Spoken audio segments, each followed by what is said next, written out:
Bon dia i bona hora. Actualitat, entreteniment, divulgació, cultura, opinió, participació. Els matins més complets a Ràdio Molins de Rei. Amb nosaltres el primer tinent d'alcalde de l'Ajuntament de la Vila, regidor d'Esports, Educació, Sanitat i Salut Pública i Cultura, portaveu del Partit dels Socialistes de Catalunya, en Xavi Paz. Xavi, bon dia i bona hora. Molt bon dia i bona hora. Avui justament a la tertúlia parlàvem una bona estona de participació, a partir, amb el company Josep Ferrer, entre altres, a partir d'aquesta entrevista que li fan a l'alcalde Joan Ramon Casals, en què diu no podem decidir participativament què farem participativament perquè d'aquí a 4 anys encara serem al mateix lloc. Comparteix en Xavi aquesta reflexió de l'alcalde? Bé, senyor, d'un titular que és responsable el titular sempre és responsable del periodista. Sí. Tot el que diu l'entrevistador sí que pot tenir més contingut, per tant hauria de llegir en què, diguéssim, quin és el marc de donar aquesta resposta. Però en qualsevol cas, evidentment que he d'estar d'acord amb el meu soci de govern des de la perspectiva que hem signat un acord de govern que diu que hem d'estimular la participació en aquest mandat, que estem compromesos amb la participació en aquest mandat, que més enllà de la mena de participació que vam fer en els darrers 4 anys, doncs aquest mandat s'ha de fer un pas més.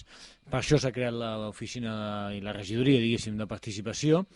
Per això també, a més, hem establert pressupostos participatius per barris i per això també, entre altres coses, també hem dit que hi ha 4 documents que en són cabdals per fer en aquest mandat. El primer, el reglament orgànic municipal, que cal recordar que no està fet després de 35 anys, i després també la revisió del pla d'equipaments, si s'escau la revisió del pla de participació i fer un reglament de participació, i evidentment el pla d'actuació municipal, que és el primer que farem, i que hi ha un compromís, que ho hem parlat ja amb l'oposició, que els hem compromès amb la ciutadania i amb l'oposició en un calendari, per tal que abans que en el ple del mes de març doncs, puguem tenir aprovat el pla d'actuació municipal, que també situarà o diguéssim hi haurà compromisos concrets en tant en quant a participació també en aquest mandat municipal. Ho deia perquè ha tornat a sortir sobre la taula arran d'una moció l'altre dia al ple que presentava Esquerra Republicana en relació a la mobilitat i el model de centre-vila, una moció que no va prosperar, va comptar amb els vots a favor d'Esquerra, la CUP i Molins Camina, el vot en contra de l'equip de govern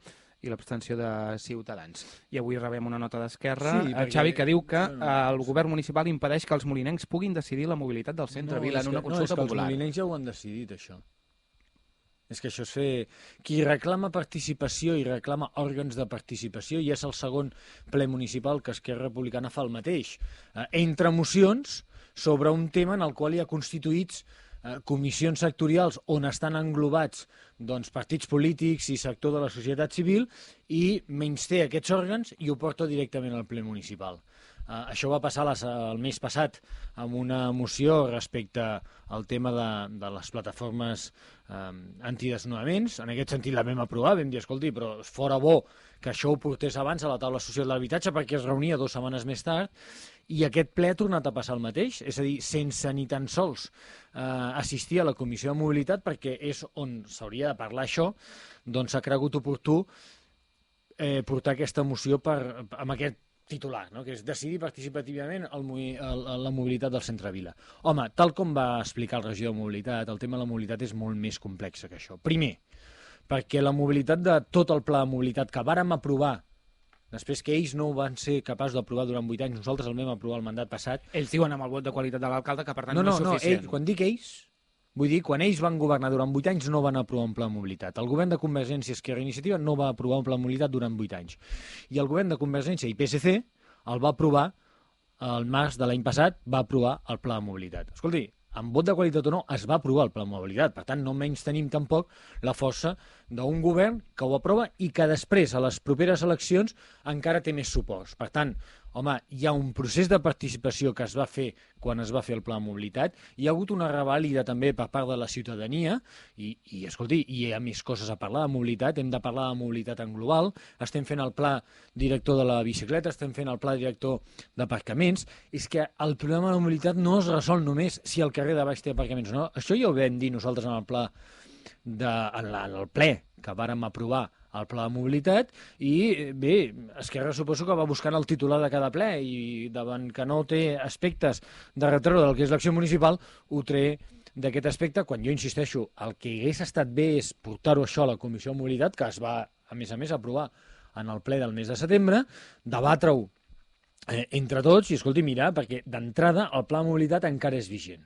I el Pla de Mobilitat ha aprovat el que ha aprovat. I això és revisable, això és modificable, en això estem. Però entenent que la mobilitat queda afectada per molts altres temes, que no és només la circulació o no del carrer de baix. Bé, doncs això és el que deia Esquerra. Per tant, entenem la participació. Xavi, descarteu, diguem, consultar els vilatans i vilatanes amb temes importants de vila en aquests 4 anys? Res. Jo no però en descarto aquest res, tema en absolut. No, jo no descarto res ni en aquest tema ni en res. Però el que jo us crec queixeu és de que les formes. No, és que escolti, primer, torno a dir, estem compromesos amb el fet de fer un pla de participació o revisar el pla de participació i fer un reglament de participació. Estem compromesos en fer un reglament orgànic municipal. I la ciutadania sap que quan nosaltres ens comprometem, allò es fa i es resol. I, per tant, estem compromesos també en aplicar el pla de mobilitat. Jo ara mateix no tinc elements per descartar si això ho farem o no. No, si jo no descarto res. Jo el que dic és deixi'ns treballar a partir dels acords que hem aprovat que no fa ni un any. Que no fa ni un any vàrem aprovar el pla de mobilitat i portar a terme 6 mesos més tard de l'aprovació d'aquell pla de mobilitat dir anem a fer una consulta sobre el centre de la vila, nosaltres considerem que no s'adequa al que és la naturalitat del pla de mobilitat que ha d'endreçar la mobilitat de tot el municipi. La mobilitat sostenible, la mobilitat del transport públic, la mobilitat a l'aparcament, la bicicleta, la vianalització i també el cotxe privat, perquè, escolteu, el que no podem fer de cop i volta és carregar-nos tot el cotxe privat. I jo sóc dels que crec que hem d'anar i fent passos decidits cap aquí. Vull dir, si jo no entro en el fons de la qüestió. Si jo aspiro a que en un temps i en un futur més o menys proper tinguem una illa de vianants absolutament una illa de vianants al centre de la vila absolutament pels vianants, sense cotxes. Aquest és el meu somni per Molins de Rei, però és que per arribar aquí segurament hem de veure que el pla, la ciutadania, el poble estigui més madur per assolir aquesta fita. Bé, hi van haver altres debats, sobretot es va posar sobre la taula el tema beques menjador, fins i tot el PSC portava una moció, Iniciativa també una de molt semblant, es va portar a debat, però és que a més es portava el debat en quant a l'aportació que farà l'Ajuntament amb aquestes beques menjador. Una línia vermella que nosaltres sempre hem considerat que posarem tot allò que considerem per tal de mantenir els mateixos nivells de cobertura, malgrat hi hagi més demandants, evidentment, degut a la situació de crisi econòmica, que hi hagi més demandants en aquest programa de beques menjador. Per tant, en aquest sentit, jo crec que precisament nosaltres, com a grup municipal socialista, escolteu, des d'una banda i com a partit polític vam presentar una moció per dir-li a la Generalitat, escolti, vostè diguéssim, compleixi amb allò que s'ha compromès, compleixi amb el pacte de la infància, posi tots els diners necessaris per tal de cobrir al 100% el que és aquest programa de beques menjador i com a govern, com a partit de govern que som també, el que fem és aprovar uns criteris complementaris que mentre la Generalitat no compleixi el que fa és que ho compleix l'Ajuntament. Aquesta ha estat aquesta línia del govern mandat, jo diria inclús de governs anteriors també, perquè jo el que vaig dir en el ple el dijous passat és que crec que aquesta ha estat sempre una línia vermella per tots els governs municipals i per tant el que jo d'aquí destaco és el to negatiu d'alguna de les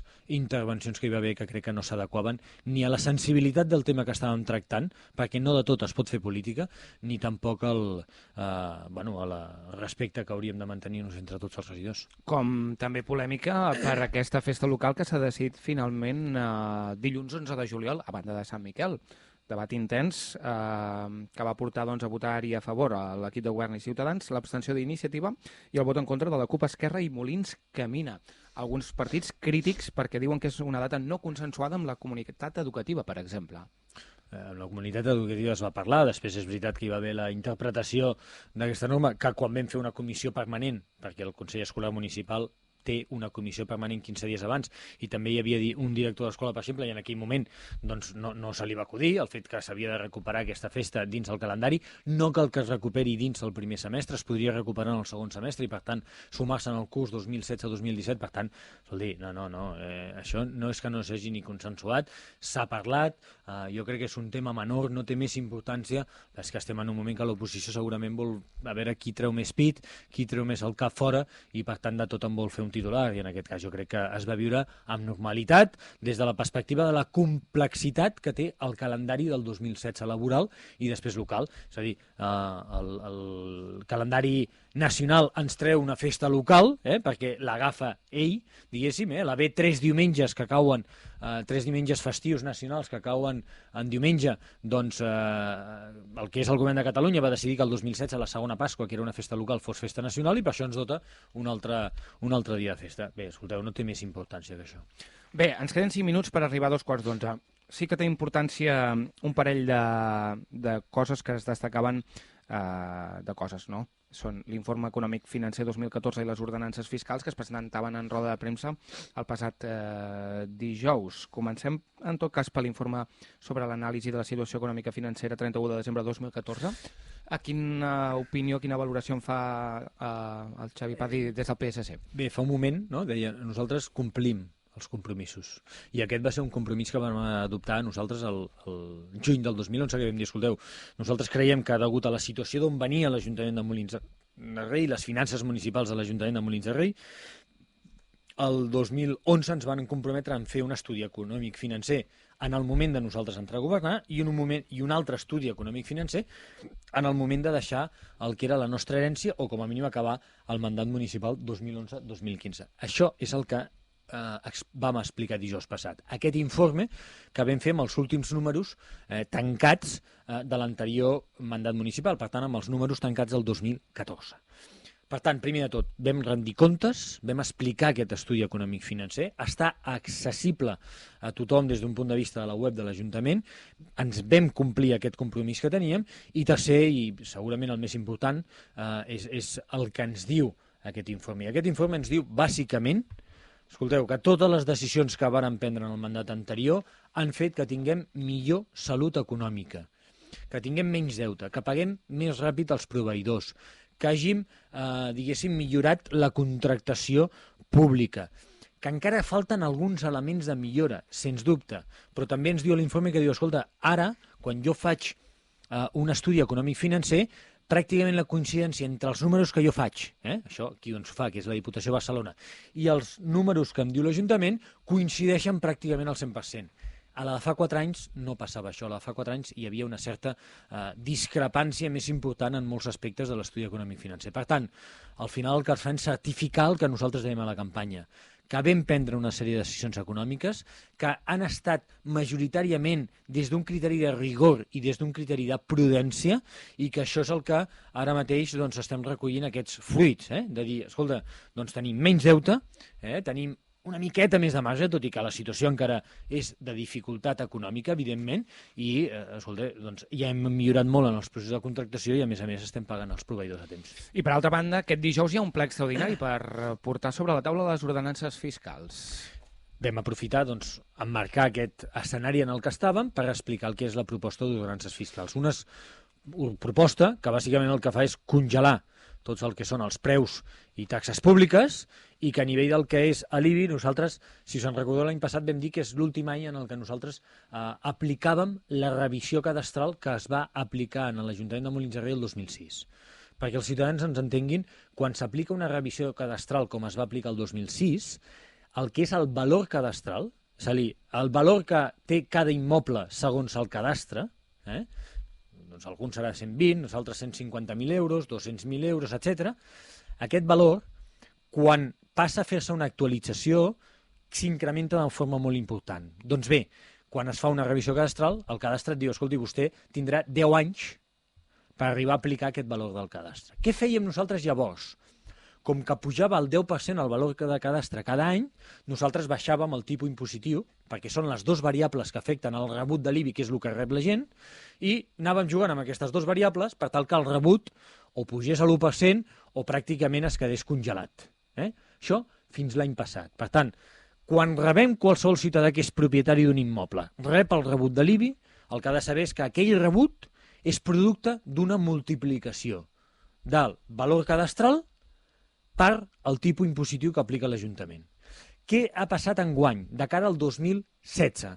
Doncs escolta, que el cadastre ens va agafar i ens va dir, escolta, és recomanable que com que hi ha hagut una disminució dels valors cadastrals, vosaltres, Ajuntament de Molins de Rei, podríeu fer una regularització d'aquest valor cadastral, que ens diu que podríem, i nosaltres el que diem és, escolti, doncs endavant, ho fem. Què vol dir això? Que de cara a l'any que ve, a l'1 de gener del 2016, de mitjana, el valor cadastral dels immobles de Molins de Rei baixa en un 18%. Si nosaltres no féssim res, hi hauria una disminució de 2 milions d'ingressos per l'Ajuntament de Molins de Rei. Entenc que la ciutadania fàcilment es posarà al nostre lloc i dirà, home, doncs és difícil que l'Ajuntament pugui renunciar a 2 milions d'ingressos, perquè això vol dir que, entre altres coses, hauríem de tancar més d'un servei. Què fem nosaltres aleshores? Bé, quan el que pujava és el valor cadastral, baixava el tipus impositiu, enguany el que farem és, quan baixa el valor cadastral, pujarem el tipus impositiu per tal que la recaptació sigui pràcticament la mateixa. I això és el que serà la discussió que tindrem a la ordenança, segur, però jo li dic a la ciutadania, escolti, que miri el rebut quan li arribi el març de l'any que ve, perquè veurà que el rebut serà pràcticament igual. De la mateixa manera que nosaltres, quan arribem a pressupostos, veureu que la recaptació que esperem d'IBI en el 2016 serà igual que la del 2015. I ens adverteixen fins i tot des de la proposta de l'Ajuntament que pot semblar que el tipus impositiu augmenta molt, un 23%, i de fet algunes forces de l'oposició ja ho han... No, però augmenta el tipus impositiu, però baixa el valor cadastral. Per tant, que augmenti el tipus impositiu no vol dir que augmenti el rebut de l'IBI. Per això el rebut de l'IBI és producte d'aquestes dues variables, del valor cadastral que baixa i del tipus impositiu que puja. Quin altre benefici positiu té això? El valor cadastral també és un altre valor que s'utilitza per a altres impostos. L'impost de successió, que aquí molta gent s'ha queixat a vegades, escolta, és que això, el valor de la renta, quan fem la renta, i algú que té propietat li diuen, escolti, quin és el valor cadastral del seu immoble? Això també tributa a la Hisenda.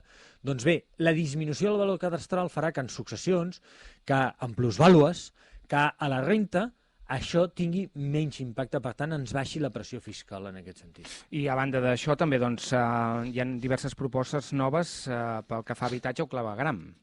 En habitatge, bàsicament, el que fem és una taxa per quan hàgim d'instar a iniciar un expedient per als habitatges buits, per tant, seguim ferms en aquesta política de detectar i de veure que realment hem de lluitar contra aquests habitatges buits, i després jo et diria, preus que no són menors, com el de la piscina municipal, que establim una cosa que ja estava aquest any des de la promoció, però que com ha funcionat bé, el que fem és regular-lo i fem el PAC familiar pels mesos d'estiu per les unitats de famílies de 3 o més familiars, i per tant és una bona pràctica per dinamitzar i difondre i fer més accessible encara per les famílies la piscina municipal. També fem alguna rebaixa en els mòduls de la Federació Obrera i després també sobre els imposts d'activitats empresarials, per tant rebaixem els impostos perquè encara sigui més atractiu establir una activitat econòmica a Molins de Rei. Bé, escoltarem aquest debat aquest dijous, a partir de les 7 de la tarda, el debat sobre ordenances fiscals. Avui hem fet l'espai de preguntes al PSC amb el seu portaveu, com sempre, el Xavi Paz. Xavi, moltes gràcies. A vosaltres, molt bon dia. Bona setmana.